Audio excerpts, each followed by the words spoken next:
हजारों साल पहले दुनिया पर यहूदियों ने दज्जाली हुकूमत को कायम करने का ख्वाब देखा था, जो अब हकीकत बन चुका है। और यहूदियों ने तमाम मज़ाहिब को जिस तरह गुमराह किया, शराबनोशी, फहाशी, उरियानी और किस चालाकी से तफरकाबाजी को फरोग देकर किसी को इसका इल्म भी न हो सका कि यहूदी अपने अलावा तमाम मज़ाहिब को गुमराह करने की साजिश में आज कामयाब हो चुके हैं। अपने दज्जाली निजात दहिंदा अमरीकी हुकूमत की मदद से ग्रेटर इसराइल बना रहे हैं, मगर मुसलमान गुमराह कुन फिरकावारियत की वजह से तबाह हो रहे हैं। अगर आज भी मुसलमान ताकतवर कौम और मकबूल तरीन कौम बन सकती है अगर मुत्तहिद होकर कुरान मजीद पर अमल करना शुरू कर दे। लेकिन याद रखिए कि क्या मौजूदा पाकिस्तानी सूरत हाल ऐसे ही तनाजुर की पेशगोई साबित तो नहीं करती, और पाकिस्तान पर मकबूजा कश्मीर की मौजूदा सूरत हाल और इसराइल को तस्लीम करने का दबाव बुनियादी तौर पर किस वजह से डाला जा रहा है। आज की इस वीडियो में इस तमाम तर सूरत हाल पर रोशनी डाली जाएगी। लेकिन अगर आपने अभी तक हमारे चैनल को सब्सक्राइब नहीं किया तो सब्सक्रिप्शन का बटन दबाकर सब्सक्राइब कर लीजिए, ताकि आइंदा आने वाली तमाम वीडियोस आपको मिलती रहें। मकबूजा कश्मीर में भारतीय इक़दाम की टाइमिंग खासी तवज्जो तलब है। पाकिस्तानी वजीर आजम इमरान खान के दौरा अमेरिका के दौरान अमरीकी सदर ट्रंप ने कश्मीर के मामले पर पाकिस्तान और भारत के दरमियान सारसी की पेशकश की। इसके जवाब में भारत ने आगे बढ़कर अपनी आईनी शिक 370 को मनसूख करके मकबूजा कश्मीर की खुसूसी हैसियत खत्म कर दी और मजीद फौज मकबूजा वादी में दाखिल करके बाहर की दुनिया से राब्ता खत्म करने के लिए इंटरनेट, टेलीफोन और हर किस्म के मीडिया पर पाबंदी लगाकर एक तरह से ब्लैकआउट की कैफियत पैदा कर दी। पाकिस्तान ने सफारती सतह पर इंतहाई मेहनत से कम वक्त में दुनिया के सामने भारत का चेहरा बेनकाब किया, और दुनिया का कोई दारुल हुकूमत ऐसा नहीं है जहां भारत के इस गैर इंसानी सलूक के खिलाफ मुजाहिरे नहीं हुए। लेकिन क्या यह सब कुछ काफी है?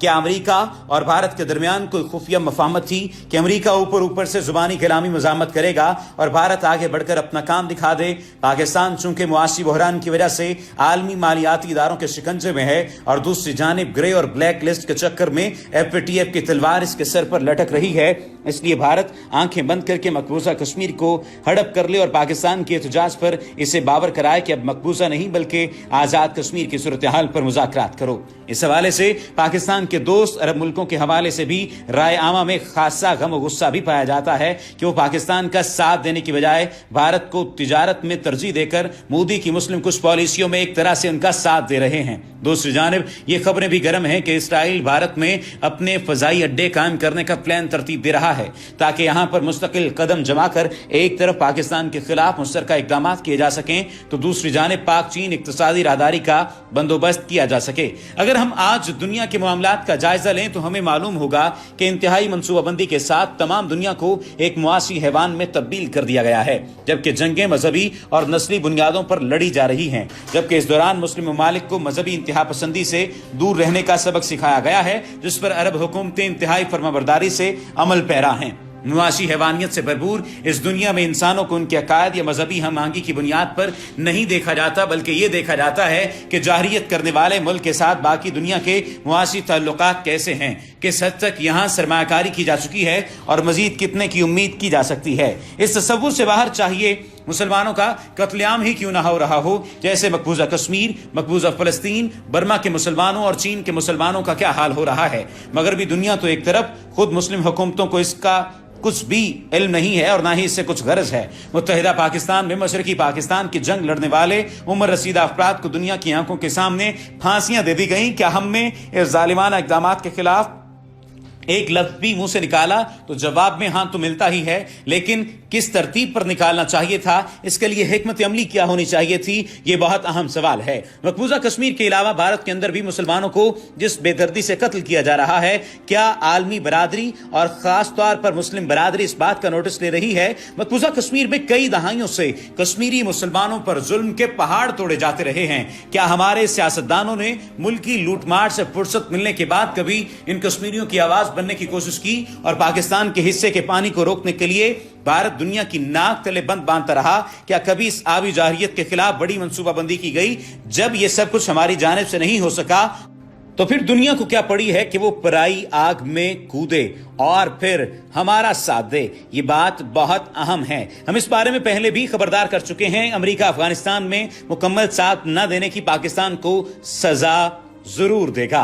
इस सूरत हाल के लिए हमें बहुत पहले से तैयारी कर लेनी चाहिए थी। इस बात को नजरअंदाज नहीं किया जा सकता कि अमेरिकी किसी तौर भी अफगानिस्तान में अपनी शर्मनाक शिकस्त को फरामोश नहीं करेंगे और उनके ख्याल में इस शिकस्त का बुनियादी सबब पाकिस्तान है। इसलिए अमेरिका या इसके गुलाम इदारे अक़वाम मुत्तहिदा और सलामती कौंसिल क्यों पाकिस्तान के हक में भारत पर दबाव डालेंगे। मोदी को दूसरी मर्तबा भी इस खास मकसद के तहत बरहमन एस्टेब्लिशमेंट इक़्तिदार में लाई थी ताकि मकबूजा कश्मीर को भारतीय बनिए के जरिए हड़प करके यहाँ पर आलमी सहूनी मालियाती इदारों के साथ मिलकर भारी सरमायाकारी की जा सके। इस सिलसिले में पाकिस्तान के दोस्त खलीजी रियासतें भी पेश हैं।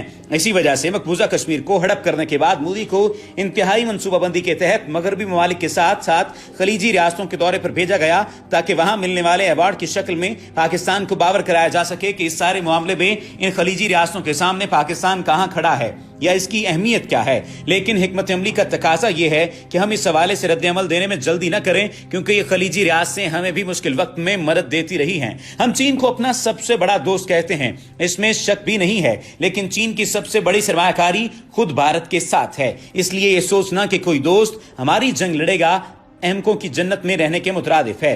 रियासतों के अपने ताल्लुकात की नौयत होती है। इन ताल्लुकात को सफारती सतह पर वही मुल्क अपने मकासद के लिए इस्तेमाल कर सकता है जिनकी आलमी सफारतकारी ज्यादा मजबूत हुआ करती है। इस वक्त इत्तलात ये हैं कि पाकिस्तान पर दो तरह के दबाव डाले जा रहे हैं। एक ये कि मकबूजा कश्मीर में भारत ने जो कर लिया सो कर लिया, अब वो आजाद कश्मीर की तरफ हाथ नहीं बढ़ाएगा, यानी पाकिस्तान इस बात को तस्लीम कर ले कि कश्मीर का इलाका भारत और पाकिस्तान के दरमियान तकसीम हो चुका। दूसरा, पाकिस्तान अरब मुल्कों की तरह अब इसराइल को तस्लीम कर ले। ये सब कुछ अचानक नहीं हुआ, बल्कि इसके मकसद के लिए पीपल्स पार्टी और नून लीग के दरमियान चार्टर ऑफ डेमोक्रेसी कराया गया था। इसीलिए एनआरओ वजूद में लाया गया था ताकि इन जमातों से वाबस्ता अफराद इकोनॉमिक हिटमैन का किरदार अदा करते हुए पाकिस्तान की मुआशी सूरत हाल को ऐसे मकाम पर ले आए कि वक्त आने पर पाकिस्तान को आलमी सहूनी दज्जाल एस्टेब्लिशमेंट के सामने घुटने टेकने पर मजबूर कर दिया जाए, ताकि एक तरफ मशरक वस्ता में ग्रेटर इसराइल के सामने खड़ी हर किस्म की रुकावट को हटा दिया जाए, तो दूसरी जानिब भारत को मकबूजा कश्मीर में होने वाले गैर इंसानी इकदाम की वजह से इलाके का पुलिसमैन बना दिया जाए। इन हक़ाइक़ के तनाजुर में हमें जान लेना चाहिए कि मगरबी ममालिक तो दूर की बात, खुद मुस्लिम हुकूमतें भी पाकिस्तान का साथ नहीं देंगी। ये जंग अगर लड़ना है तो हमें तन्हा लड़ना पड़ेगी। हम पहले भी कहते आए हैं कि अमेरिका अफगानिस्तान से नहीं जा रहा। इसकी एस्टेब्लिशमेंट अमेरिकी अवाम का टैक्सों की मद में खून चूसने के लिए अफगानिस्तान की दुकान बंद नहीं कर सकती। दूसरी जानिब चीन की मुआशी पेशकदमी इसके लिए बड़ा हदफ है। वो अफगानिस्तान से जाकर इस हदफ को कैसे हासिल कर पाएगा। दूसरी जानिब चीन और रूस के पॉलिसी साझेदारों को इस बात का शिद्दत से एहसास है कि अगर पाकिस्तानी ये दोनों दबाव बर्दाश्त न कर सके तो इसका नुकसान खित्ते में चीन और रूस को बराबर का होगा। इसलिए उम्मीद की जा सकती है कि इंशाल्लाह पाकिस्तान इस दबाव की कैफियत से भी निकल जाएगा। सूरत हाल की संगीनी का अंदाजा इस बात से भी लगाया जा सकता है कि इस वक्त दुनिया के दो हसास तरीन खित्ते बड़ी जंग के दहाने पर आन खड़े हुए हैं, जिनमें एक मशरक वस्ता है और दूसरा अफगानिस्तान समेत जनूबी एशिया है। मशरक वस्ता के अलावा तो कई बरसों से पक रहा है, जो किसी वक्त भी एक आतिशफशां की तरह फट सकता है, क्योंकि अमलन इसराइल ने शाम और लबनान में हिजबुल्लाह और दीगर ईरानी मिलिशियाओं के खिलाफ हमलों का सिलसिला शुरू कर दिया है। दूसरी जानिब हौसी बागियों ने सऊदी अरब के अहम ठिकानों को मजीद निशाना बनाया है। इसका जवाब देते हुए लबनान की शिया हिजबुल्लाह अगर इसराइल पर जवाबी कार्रवाई करती है तो खित्ते में बड़ी जंग लम्हों में फैल जाएगी। गालिबन इसराइली और आलमी सहूनी दज्जाली नेटवर्क इसी वक्त के इंतजार में है, क्योंकि इस वक्त किसी अरब मुल्क में इतनी सख्त नहीं कि वो इसराइल की अस्करी मजामत कर सके। सऊदी अरब की अस्करी कुव्वत का भांडा यमन पर हमला करवाकर फोड़ दिया गया है। एक ऐसा मुल्क जो एक अस्करी तंजीम को काबू न कर सका, भला किसी मुल्क की बाकायदा फौज का कैसे मुकाबले कर पाएगा। कब तक कई बिलियन डॉलर का अमरीकी असलहा इसके काम आएगा, जबकि अमरीकियों को खुद इस बात का अंदाजा है कि अमरीका को कई बिलियन डॉलर का फायदा होगा, लेकिन सऊदी अरब इस असलहे से कोई फायदा नहीं उठा सकेगा, क्योंकि असलहे से पहले इंसान का ईमान और जज्बा लड़ता है। अगर जंगें असलहे और फौजों की बुनियाद पर जीती जा सकती तो अमरीका कभी अफगान तालिबान के जंग बंदी के लिए तरले और मिन्नतें न कर रहा होता। हकीकत हमेशा तलख होती है और इस हकीकत को हमें तस्लीम करना ही पड़ेगा कि दुनिया तेजी के साथ एक बड़ी जंग की जानिब भाग रही है। जहां तक मशरक वस्ता का ताल्लुक है, वहां किसी सूरत भी अरब अवाम अपनी हुकूमतों की इसराइल नवाज पॉलिसी का साथ नहीं देंगे, और इस बात का एहसास अब इन अरब हुकूमतों को भी होने जा रहा है कि वो कब तक अरब अवाम को अमन के नाम पर बेवकूफ बनाएंगे। दूसरी जानिब मकबूजा कश्मीर में भारत ने जो कुछ भी किया है और बड़ी आलमी सेहूनी कुव्वतों ने खामोशी से इसका साथ दिया है, लेकिन यह हकीकत भी अपनी जगह अटल है कि मकबूजा कश्मीर का आतिशफशां किसी वक्त भी फट सकता है। बड़ी कुव्वतों ने अपना बैन अल-अक़वामी खेल खेलने के लिए मोदी को किसी हद तक इस्तेमाल तो कर लिया, लेकिन भारत की बकिया सकालियत पर दाव लग चुकी है। जूं जूं वक्त गुजरेगा भारतीय बनिया अपने किए की कीमत अदा करना शुरू हो जाएगा। इत्तलात के मुताबिक मकबूजा कश्मीर में मुजाहिदीन ने भारतीय फौज का मुकाबला शुरू कर दिया है। भारतीय फौजियों की लाशें भारत जाना शुरू हो चुकी हैं। पाकिस्तान के पॉलिसी साझेदारों को चाहिए कि वो अपनी प्रॉक्सियों को तैयार करें और वतन अजीज में बैठे हुए मगरिब के रातिब खोर लिबरल दानिशवरों की आवाज पर तवज्जो न दें। आने वाली जंग तवील ही नहीं बल्कि पूरे खित्ते पर फैली हुई है, जिसका दायरा जनूबी एशिया के बाद अफगानिस्तान से लेकर ताजिकिस्तान तक वसी होगा। दूसरी जानिब इसराइल वहां जंग के पहले हिस्से में तो कामयाब होगा, लेकिन बाद के मराहिल में जिस वक्त अरब नौजवान सरहदों से आरी होकर इसराइल का रुख करेंगे तो दुनिया एक बड़ी तबाही का मंजर देखेगी।